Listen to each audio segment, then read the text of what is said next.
Boa tarde a todos, irmãos espíritas, passando por esse momento delicado de confinamento em casa, de isolamento social, mas nem por isso deixando de refletir sobre a palavra do Mestre Jesus. O tema da nossa reflexão hoje é Reconhece-se o cristão pelas obras. Antes de iniciarmos a nossa reflexão, vamos fazer uma prece, uma oração, lembrando neste momento de todos aqueles que sofrem, não só aqueles que estão com o coronavírus, mas todos aqueles que estão nos leitos dos hospitais, em suas residências, vítimas de enfermidades do corpo físico e do espírito. E principalmente, vamos orar pedindo agora o concurso dos nossos benfeitores espirituais, dos nossos mentores, daqueles que no plano espiritual trabalham incessantemente pela nossa elevação moral, pelo nosso progresso espiritual, pela nossa felicidade. Inicio pedindo o concurso da falange amiga do Dr. Bezerra de Menezes, Dr. André Luiz, do nosso querido Chico Xavier,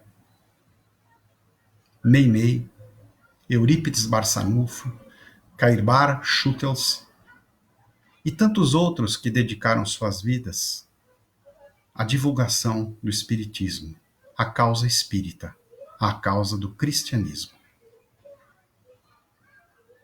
Façamos um minutinho de silêncio para abrirmos os nossos espíritos, as nossas mentes, os nossos corações, para que possamos aurir as mensagens que a espiritualidade superior preparou para nós nesse momento de reflexão.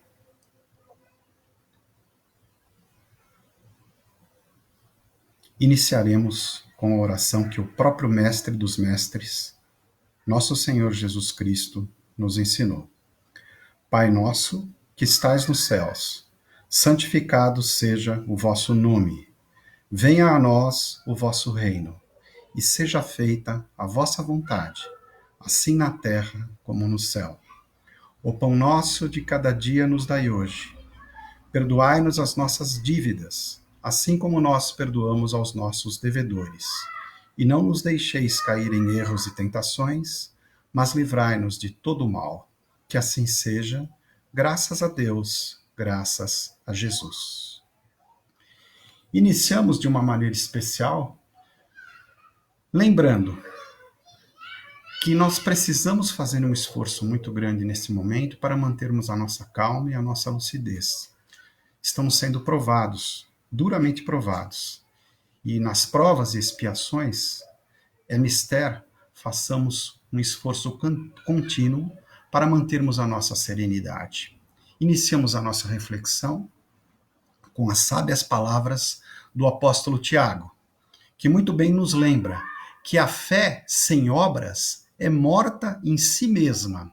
Em sua carta, São Tiago nos faz essa grande lembrança, que a fé sem obras é morta em si mesma. Então as obras são necessárias, porque não basta termos bons pensamentos, boas palavras, mas não termos boas ações. As três coisas precisam estar intimamente ligadas: os nossos pensamentos, as nossas palavras e as nossas ações. Mas isso requer de nós um esforço muito grande para processarmos a nossa reforma íntima e para sabermos que teremos que caminhar muitas vezes em condições adversas.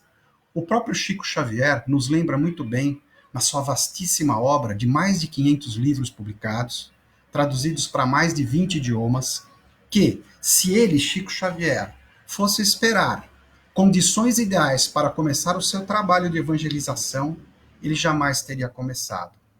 Lembrando também das sábias palavras de reflexões recentes, onde fizemos a seguinte reflexão: Deus não escolhe os capacitados, mas capacita os escolhidos. Nossa prece maior nesse momento é para que Ele nos capacite, para que o Mestre dos Mestres e o Pai Maior nos capacitem a enfrentarmos as dificuldades que estamos enfrentando com fé. Lembrando também que no comando da grande nave do planeta Terra, da grande nau do planeta Terra, está o Mestre Jesus. Podemos passar por grandes turbulências, e passaremos por grandes turbulências, mas ao lembrarmos que o Mestre Jesus está no comando, com fé e esperança, haveremos de superar todas elas. Então eu inicio fazendo esta reflexão. Precisamos estar alinhando pensamentos, palavras e ações com a praxis do Evangelho, com a praxis da caridade, né? E tomamos aqui uma reflexão muito sábia que está no Evangelho segundo o Espiritismo, no capítulo 17, item 3, falando sobre o homem de bem. O verdadeiro homem de bem é o que cumpre a lei de justiça, de amor e de caridade, na sua maior pureza. Se ele interroga a consciência sobre seus próprios atos, a si mesmo perguntará se violou essa lei, se não praticou o mal, se fez todo o bem que podia, se desprezou voluntariamente alguma ocasião de ser útil, se ninguém tem qualquer queixa contra ele. Enfim, se fez a outrem tudo o que desejara lhe fizessem. Deposita fé em Deus, na sua bondade, na sua justiça, na sua sabedoria, sabe que sem a sua permissão nada acontece, e se lhe submete à vontade todas as coisas, tem fé no futuro, razão porque coloca os bens espirituais acima dos bens temporais, sabe que todas as vicissitudes da vida, todas as dores, todas as decepções são provas ou expiações e as aceita sem murmurar. Importante retomarmos o Evangelho porque ele nos consola e nos diz, nos dá a bússola, né?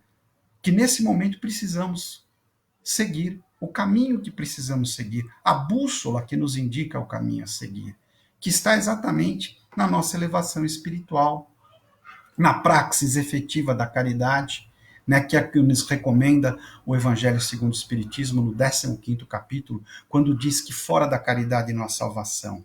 Mas é preciso compreender bem o que é essa caridade. Não basta apenas conceder aos nossos semelhantes menos favorecidos, mais necessitados, os bens materiais. É preciso que a praxis da caridade ocorra de maneira eficaz também na acepção mais legítima do termo caridade.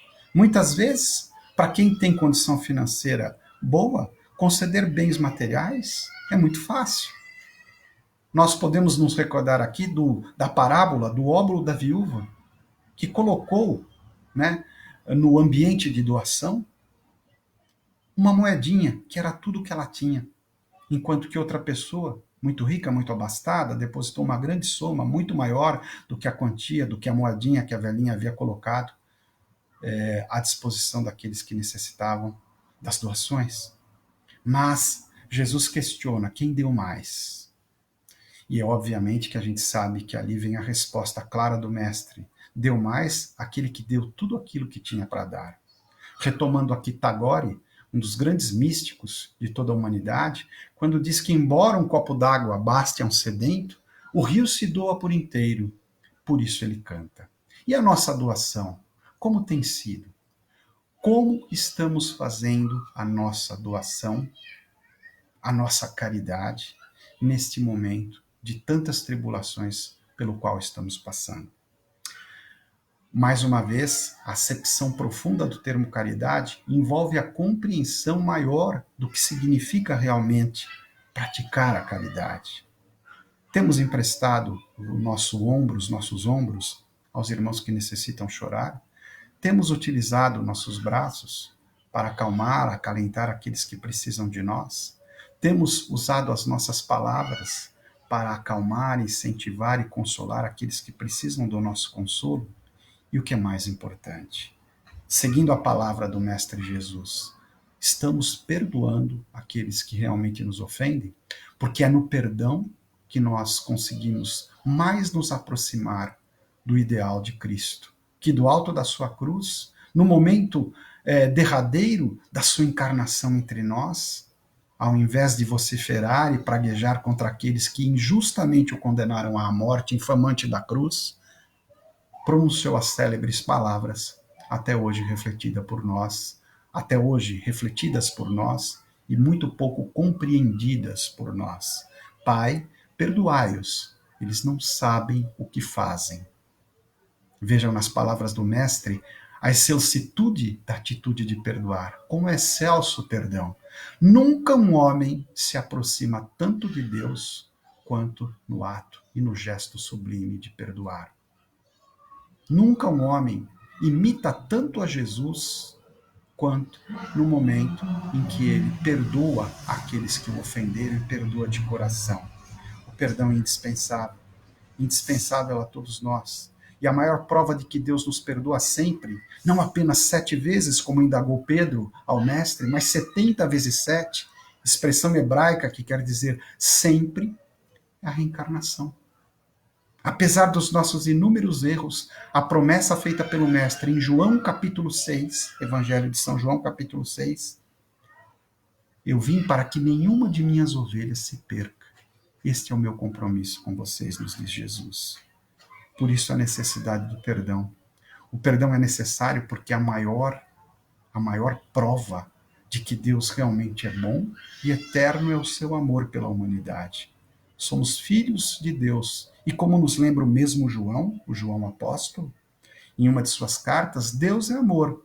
Então está em nosso coração o DNA divino do amor. Todas as vezes que agimos fora do amor, agimos contra nós mesmos. Agimos contra a nossa própria essência, que é o amor. Por isso que o Evangelho segundo o Espiritismo nos lembra que fora da caridade não há salvação. E como seremos reconhecidos? Jesus nos lembra como seremos reconhecidos como discípulos de Jesus. O próprio Jesus nos lembra. É no amor que vos reconhecerão como meus discípulos. Disse-nos Jesus. É no amor que nos reconhecerão como discípulos de Jesus. Temos amado suficientemente? Amado e perdoado? Qual foi a última vez que você perdoou uma ofensa que lhe fizeram? Eu nem pergunto uma ofensa muito grande, muito difícil de ser perdoada. Eu pergunto ofensas corriqueiras do nosso cotidiano que muitas vezes ficamos ruminando como uma substância tóxica a causar dano e prejuízo a todo o nosso organismo físico e espiritual. O perdão é indispensável. Não só nas palavras sublimes e derradeiras na cruz de Jesus, percebemos a disposição do Mestre em perdoar. Neste momento em que vivemos as celebrações da Páscoa, lembramos também da atitude de Jesus, que logo após o seu desencarne, desce às regiões umbralinas e resgata Judas Iscariotes, que o havia traído. Jesus, segundo o credo dos nossos irmãos católicos, morreu, ressuscitou e desceu também à mansão dos mortos, ou aos infernos, como se falava na fórmula antiga do credo católico. E o que são essas regiões? Mansão dos mortos, inferno. Para nós espíritas, as regiões umbralinas. Judas, extremamente arrependido de sua traição ao mestre, cometera suicídio e estava passando por terríveis provações no mundo umbralino, nas regiões umbralinas. E o mestre Jesus, logo após o seu desencarne, desce às regiões umbralinas e resgata o espírito de Judas, seu amigo e discípulo, que num momento de fraqueza, ou de uma forma articulada, esperando que o povo se revoltasse contra o Império Romano, os judeus se organizassem, se revoltassem, fizessem uma revolução armada para fazer com que o Império Romano viesse à ruína, Judas traz Jesus, mas recebe desse mesmo Jesus, nos momentos mais difíceis, umbral, ajuda salvadora. Ele futuramente renasceria, reencarnaria como Joana d'Arc e entregaria seu corpo às chamas por amor ao Mestre e à sua doutrina de salvação, de elevação moral, de evolução espiritual. Então não nos esqueçamos nesse momento de que se reconhece o verdadeiro cristão exatamente na sua capacidade de perdoar, exatamente na sua paciência de não querer de uma hora para outra, simplesmente porque passou a frequentar uma religião, seja ela qual for, ou passou a adotar a doutrina espírita como filosofia de sua vida, como luz de sua vida, como bússola de sua vida, simplesmente num passe de mágica, passa a não ter mais nenhum problema, passa a não ter mais nenhuma imperfeição, passa simplesmente porque se declarou desta ou daquela religião ou praticante do espiritismo, como se fosse uma mágica, a santificação, a eliminação sumária de todas as suas limitações e más tendências. Sabemos que não é assim. A própria reencarnação é a maior prova de que necessitamos constantemente do perdão, da paciência do Pai. E nós temos paciência com aqueles que nos ofendem? Essa é a grande Páscoa. É a paciência, é a passagem, a transformação necessária que se faz lenta e gradualmente, encarnação por encarnação, onde sempre estamos aprendendo alguma coisa nova. E é nessa perspectiva que aqui eu retomo um dos textos mais lindos da vastíssima literatura espírita, né, que está contido na obra, no livro de Chico Xavier, psicografado pelo Chico, Momentos de Ouro. Momentos de Ouro nos lembra muito bem, no texto A Diferença, psicografado pelo Chico, mas de autoria do irmão X, como devemos iniciar o nosso trabalho de adesão incondicional ao amor do Cristo, à doutrina espírita, ao cristianismo redivivo. Eu tomo a liberdade de reproduzir aqui o texto porque acho esta obra de uma beleza muito grande e muito importante para nós a reflexão da mesma nesse momento. Leio para vocês agora, repleto de emoção. A reunião alcançava a parte final e na organização mediúnica Bezerra de Menezes retinha a palavra. O benfeitor desencarnado distribuía consolações quando um companheiro o alvejou com azedume, dizendo: Bezerra, não concordo com tanta máscara no ambiente espírita. Estou cansado de tartufismo. Falo contra mim mesmo. Posso acaso dizer que sou espírita cristão? Vejo-me fustigado por egoísmo, intolerância, avareza e ciúme. Cometo desatenções e disparates. Reconheço-me frequentemente caído em maledicência e cobiça. Ainda não venci a desconfiança nem a propensão para ressentir-me. Quando menos espero, chafurdo-me nos erros da vaidade e do orgulho. Involuntariamente articulo ofensas contra o próximo, a ambição mora comigo, e por isso agrido os meus semelhantes com toda a força de minha brutalidade. A crítica, o despeito, a maldade e a imperfeição me seguem constantemente. Posso declarar-me espírita com tantos defeitos? Vejam que resposta maravilhosa que o venerável orientador espiritual Bezerra de Menezes dá ao irmão que faz desta pergunta, uma pergunta difícil e extremamente útil para a nossa reflexão. Eu também, disse Bezerra, meu amigo, ainda estou em meio em todas essas mazelas e sou espírita cristão.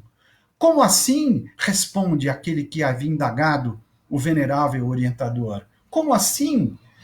Novamente retorna o Dr. Bezerra dizendo: perfeitamente, concluiu Bezerra sem alterar-se. Todas essas qualidades negativas ainda me acompanham. Só existe, porém, um ponto, meu caro, que não posso esquecer. É que antes de ser espírita, eu fazia força para correr atrás de todas elas, e agora que sou cristão e espírita, faço força para fugir delas todas. E sorrindo, concluiu: como vê, há muita diferença. Pois é, meus irmãos, para que a gente possa se reconhecer espírita cristão, a gente precisa inicialmente lembrar que não vamos conseguir de uma hora para outra eliminar as nossas imperfeições, mas temos um compromisso muito sério a ser assumido, que é o de lutar constantemente contra as nossas próprias imperfeições.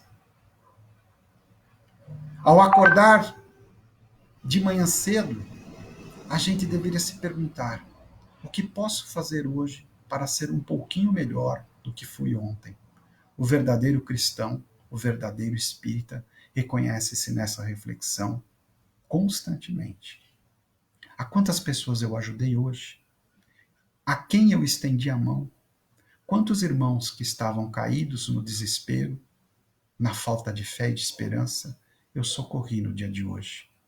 Eu fui luz do mundo e sal da terra, como nos orienta o Mestre Jesus? Ou eu não fiz nada, cruzei os meus braços, contentei-me apenas em continuar vivendo, empurrando a vida com a barriga, sem oferecer a ninguém o consolo necessário? Essas reflexões são muito importantes porque o primeiro gesto de transformação espiritual, de reforma íntima, é exatamente conosco mesmos. Estende-se esse gesto ao convívio daqueles que estão mais próximos de nós, a nossa família. Por isso que Chico Xavier falava com muita inteligência: a caridade começa no lar. Estamos estendendo o nosso perdão àqueles que convivem conosco, mais próximos de nós, nossos pais, nossos irmãos, nossas esposas, maridos, filhos, primos, primas, tios, tias, a nossa família. É o primeiro momento, é o primeiro ambiente onde nós devemos mostrar que estamos realmente transformados. É o primeiro ambiente onde nós somos convidados a exercermos a caridade na sua expressão mais profunda e legítima, que, repito, não é apenas a doação dos bens materiais necessária a doação, mas não é a única nem a mais importante. Estamos realmente modificando a nossa conduta com aqueles com os quais convivemos de maneira mais próxima? E depois estendermos a nossa busca constante pelo burilamento moral e espiritual à convivência de todos aqueles que fazem parte da nossa vida, com os quais nos encontramos diariamente ou de vez em quando, no nosso centro espírita, no nosso trabalho, na nossa escola, em todos os ambientes nos quais convivemos, fazermos um trabalho de modificação séria de pensamentos, palavras e condutas. E aí sim, a gente vai estar trabalhando para a obra de Jesus, que é a elevação espiritual de cada um, de cada ser humano, de cada criatura, de cada espírito, encarnado e desencarnado. Trabalhando assim, nós estaremos construindo com certeza um mundo de regeneração. A transição planetária já começou. Muitos dos que estão encarnados aqui hoje talvez não reencarnem mais nesse planeta. Talvez precisem de outros mundos para continuar o seu processo evolutivo. E aqueles que aqui ficarem assumirão o compromisso, o grande compromisso de trabalharem por um mundo de regeneração. Um mundo onde a luta pela justiça, pela paz, pelo amor, vai deixar apenas de ser discurso e vai se tornar praxis efetiva no cotidiano de todos nós. Esse mundo está chegando com toda a força, e é por isso que grandes tormentos agora nos atrapalham. No plano espiritual, sabemos que uma grande batalha, uma grande luta se trava entre as forças que querem a evolução e aquelas que querem nos acorrentar à perdição, ao desespero, à manutenção das forças do mal, a dar vazão às nossas más tendências. Mas essa luta já tem um vencedor. A evolução é uma lei. O progresso é uma lei. O Espiritismo constantemente nos lembra disso. E ao lembrar a cada um de nós de que a evolução e o progresso são constantes, convida-nos o Espiritismo constantemente a fazermos a nossa profissão de fé, eu diria. É preciso ter fé. Fé no bem, fé no amor, fé na justiça, fé na paz, fé na capacidade incomensurável de Cristo de nos amar a ponto de trabalhar com todos os seus grandes colaboradores em todos os povos, em todos os momentos, para conclamar à humanidade a sua conversão. Conversão ao amor, à fraternidade, à justiça e à paz. E esse mesmo Cristo que hoje nos convida, mais do que nunca, a lembrarmos de suas sábias palavras quando diz: não é aquilo que entra pela boca do homem que o mancha, mas é aquilo que sai do seu interior que o mancha. O mundo é um grande espelho que reflete não apenas o rosto do nosso corpo físico, mas que reflete principalmente o nosso estado de alma, nosso estado de espírito. Enquanto a maldade estiver dentro do coração do homem, tudo que ele tocar, tudo que ele fizer vai estar permeado por essa maldade. Quando dentro do coração do homem só existirem sentimentos nobres, bondade, amor, justiça e paz, em tudo aquilo que o homem fizer, esse estado interior de espírito, essa bondade, esse amor, essa caridade, essa fraternidade, estarão também presentes. Porque nos lembra a Escritura, a boca fala daquilo que o coração está cheio. Colocamos em tudo aquilo que fazemos o que temos no nosso interior. E como está o nosso interior? Essa é a Páscoa espírita. É a grande passagem. Páscoa quer dizer passagem, transformação. A passagem de um mundo de provas e expiações para um mundo de regeneração. A passagem de um homem velho, ainda acorrentado aos seus vícios e imperfeições, para um homem novo, um homem que aceitou Jesus, que aceitou praticar os ensinamentos de Jesus e lutar para praticá-los incansavelmente. É essa transformação que nós esperamos. É essa a reforma, e eu ouso dizer, a revolução íntima à qual todos nós estamos sendo convidados. Precisamos aceitar o convite de Jesus a revolucionarmos o nosso interior com bondade, com amor, com perdão, com caridade. Esse é o grande convite do Mestre, hoje e sempre. Reconhece-se um cristão pela sua infinita capacidade de amar, pela sua infinita capacidade de recomeçar a cada queda. Chico Xavier lembrava com muita propriedade: quantas vezes eu caio, quantas vezes eu me levanto. Estou disposto a me levantar e a prosseguir apesar das quedas? Com certeza, precisamos fazer isso, porque é isso que é preconizado pela doutrina espírita, que é a doutrina do Cristo. Nos lembra no livro Religião dos Espíritos, Emmanuel, através da psicografia bendita de Francisco Cândido Xavier, nos lembra com muita propriedade lá que nós devemos, apesar das tribulações, acreditarmos que passamos por um momento de grande transformação. Acreditarmos que precisamos prosseguir apesar das quedas. É um momento sublime esse pelo qual estamos passando, que nos conclama a uma elevação muito forte, a uma elevação de espírito, a uma elevação moral, a uma elevação que não se faz com facilidade, mas que acontece na plenitude da nossa força de vontade. Porque quanto mais nós nos ajudarmos, também mais o céu nos ajudará. No livro Religião dos Espíritos, um dos textos mais belos da doutrina espírita, que eu ouso retomar nesse momento para vocês, está escrito assim, no capítulo de número 80, Doutrina Espírita. Porque a doutrina espírita é em si a liberalidade e o entendimento. Há quem julgue que seja ela obrigada a misturar-se com todas as aventuras marginais e com todos os exotismos, sob pena de fugir aos impositivos da fraternidade que veicula. Dignifica assim a doutrina que te consola e liberta, vigiando-lhe a pureza, a simplicidade, para que não colabores sem perceber nos vícios da ignorância e nos crimes do pensamento. Espírita deve ser o teu caráter, mesmo que te sintas em reajuste depois da queda. Espírita deve ser a tua conduta, mesmo que estejas em duras experiências. Espírita deve ser o nome de teu nome, mesmo que respires em aflitivos combates contigo mesmo.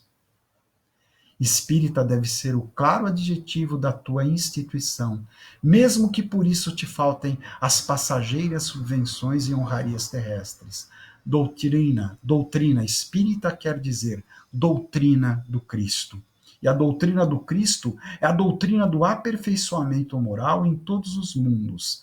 Guarda-a, pois, na existência como sendo a tua responsabilidade mais alta, porque dia virá em que serás naturalmente convidado a prestar-lhe contas. Que os nossos benfeitores espirituais, que os nossos amigos espirituais, benfeitores, guias, os nossos mentores, possam nos ajudar nesta grande empreitada de revolucionarmos o nosso íntimo, segundo os ensinamentos do Cristo, e de ajudarmos constantemente na revolução espiritual do nosso planeta, para que cada ser humano que aqui habita possa ver com esperanças um amanhã melhor que com certeza virá. Que assim seja, graças a Deus, graças a Jesus.